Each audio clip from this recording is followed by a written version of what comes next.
Today, we're going to pimp my Pokeball for a very special Pokemon. Previously, I did pimp my Pokeball for Bulbasaur, who's number 1 in the Pokédex and number 1 in my heart. But it got me thinking, there's 1,008 Pokemons, and they all deserve a pimped out Pokeball. I mean, the Pokeballs currently look like this. Sad, lifeless, and lonely. So I've chosen a very special Pokemon today. This Pokemon is very misunderstood.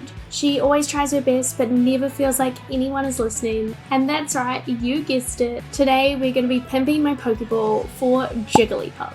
Here are the Jigglypuff stats in the Pokédex. Jigglypuff prefers to live in meadow-like locations. She changes her song depending on what region she's in. She always tries to sing to Ash and his friends, but they always fall asleep, and so she always cries and feels like they don't appreciate her. So today, we're going to make her a Pokeball that makes her feel appreciated. I have quite a few ideas for this, so let me just show you the sketch. I had to get the sketch. Here is the sketch for you. I'm going to look here so that I can actually see what I'm doing. So Jigglypuff likes to sing. I was thinking we'd put her on a stage with like a microphone and like a disco ball coming from the roof. Lots of like ferns everywhere to make it kind of feel like a meadow, and then maybe some like stars and some like fun clouds and all that type of stuff. So today, one thing I want to get better at is plants, because previously, the last few weeks, I've been trash at making plants. So, with all that said, let's pimp my Pokeball for Jigglypuff and let's jump straight into Blender. So, here you can see I just delete everything because I do this every time, and then I'm just putting the reference image in so I know what I'm actually making. I decided to bring in the Pokeball from the Pimp My Pokeball for Bulbasaur so I didn't have to redo it, so it's a lot faster. It's not cheating, it's efficient design. Is it? I don't know. And then decided to go in and start doing Jigglypuff. I was a little worried. I think Bulbasaur last time, he looked good, but he was like the third thing I've ever like sculpted, so he didn't look the best. But Jigglypuff, I wanted her to look amazing, you know, like a 10 out of 10, like a star, you know?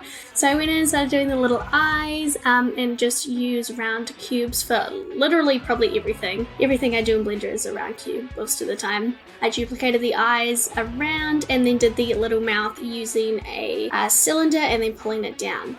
Then did her little feet. I think they're also just a round cube, and then her little arms are also a little rounded cube as well. And I just shaped them a little bit so they'd be a little bit more pointy because her arms are like pointy. You know? She's looking very cute at this point. I'm very happy. Oh, and then her hair, because she has this like this thing, you know, so I had to do that. Played around with it quite a lot, and then she has like the little flick to the side. So yeah, I was just using proportional editing to just like help me kind of get that look. And this is what she was looking like. I decided to color her in because I got very excited that she was just looking so good, and oh, doesn't she just look like Jigglypuff? Very happy with the fourth thing I've ever like sculpted. 10 out of 10. I went in and decided to do the stage. This is not what the stage ends up looking like. I was just trying to work out how to do the checkers, but then realized that I could just create the checkers using the nodes, and I didn't actually have to individually create the checkers just as like a texture, if that makes sense. I went in and decided that I wanted lots of different plants, so here I am trying to do lots of leaves, and then this one I kind of wanted it to be like a fern, so like a little like droopy around, and I want to put it on the grass, so it gives the grass like a little bit more texture to it, makes it look a little bit more meadowy. And then I went in and started doing the clouds because I wanted there to be like kind of fun clouds around. This is what the stage is, and I add the like checkers later, don't you worry, we do it. This is me going in and making the microphone, and I just started with a cylinder and then just duplicated the cylinder, added a round cube to it, and then pulled out the bottom of the cylinder, and it's a microphone. It's magic. Blender is magic, honestly. Every time I make stuff in Blender, it's magic. Here I am just making a few more leaves. I just wanted like a lot of leaves. I feel like sometimes my designs look a little empty because there was like one type of like foliage around. So I wanted like lots of different like types. So here I am just going in and making a cute little plant and trying out a new technique because I need some new techniques for my little leaves. So I wanted to go in and then duplicate this leaf like around like the stem so that it looked like a plant, and then I didn't have to like individually do it, so it's all like connected. So I'm just going in and playing with this right now. I'm just connecting the leaf to the object, and then like going around and fanning it. As you can see, it's not working out right now, but I do get it to work out. I do, I think. I'm pretty sure. As you can see now, I've pulled them up, so now that I can put a stem in the middle and it look like a little plant. It comes together very quickly once like everything is applied. And I was very happy with it. I thought he was looking cute, so I duplicated him around everywhere. And then also added in some in the background because I wanted the background to also kind of look like a meadow. Here's me going in and adding in some more leaves. Exactly the same technique as I was doing before. It literally kind of looks like the same leaf, but it's not the same leaf. It's like a little chunkier, a little longer, a little bit more like a waxy leaf, you know? And then I went in and fanned it out and pulled it up and then put a stick in the middle and then look at it. Foliage. It's beautiful. It's really beautiful. And then I just used proportional editing to make the top of the leaves look smaller than the bottoms of the leaves so that it gave it a little bit more dimension to the plant. Pop them around in the background everywhere just to add a little bit of texture, and then put some in with Jigglypuff because she likes trees, I don't know. Went in and made another leaf. This one I wanted it to kind of be like a Monstera, like texture-y leaf. That makes sense. It kind of looks like a lily pad, but I like it. It looks cute. Just duplicated them around and put them everywhere.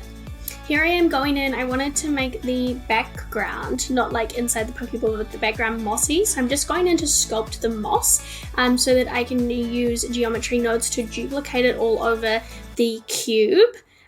So this is the whole process. This crashed Blender a couple of times and I keep having to make the space a little bit smaller, but here I am just connecting up all those nodes. You can see like all of them duplicating around there, and it just adds like a little bit more to the final product, and it's very texturized, so I very like it. And here I am just adding the textures to it and going in and adding the textures to everything else. This is just the grass. I wanted there to be a couple different greens in there just to add a little bit of color and variance. Then I went in and started coloring around all of the little plants, and then the stage, and I wanted the stage to have the checkers. So before I did that, I started just adding textures to everything, and then I wanted the stage to have the checkers, so I went in and started playing around with that so that we can have the checkers there, and then they are looking very cute. And then I just added the colors that I wanted. This is what we are looking like. It looks a little crazy, so I added in some little like plants everywhere and some variations, and look at the texture on those.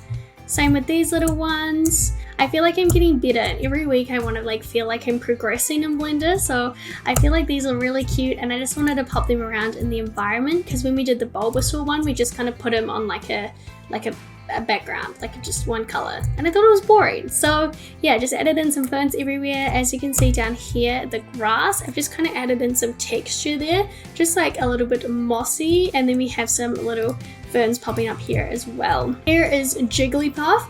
I'd say Jigglypuff looks like a 10 out of 10. She's probably the best thing I've ever made in Blender. I don't know. I mean, there's some competition when I say that, but look at her. She looks very good. It is easier to do like a round Pokemon than a Pokemon with like a little seed on his back, but I'm very happy. She looks very good.